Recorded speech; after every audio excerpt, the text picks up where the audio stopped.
बर्तमान जातीय स्तर जहाँ स्थिति है नरेंद्र मोदी बा बीजेपी जहाँ आकांक्षा जे एथरक अधिक संख्यार लोकसभा को आसवे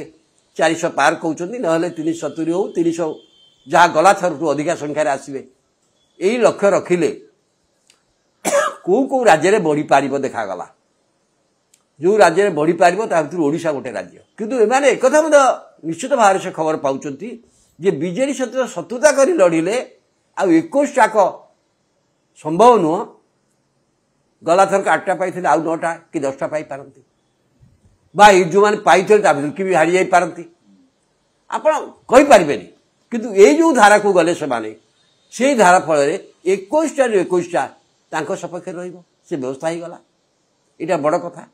अपर पक्षे बीजेडी जे 24 वर्ष धरी शासन कलानी एवं नवीन पट्टनायक बयस जो दल भितर जो अच्छी अशांति पुणी किए हम कौन नाई एवं विशेष भाव में बीके पांडेयन आसला जो प्रकार स्थिति से चाहूले जे बीजेपी सांगे मुकाबला करने अपेक्षा सहयोगितार निर्वाचन करने शेष कर सुविधाजनक हम कारण एकमात्र लक्ष्य राज्य में षष्ठतर क्षमता आसला उभय लक्ष्य हासिल हाँपाई ये व्यवस्था करा उभय उभम को देखिए ए परस्पर लक्ष्य को हासिल करने लगे सहयोग फायदा हम फायदा आंकर फायदा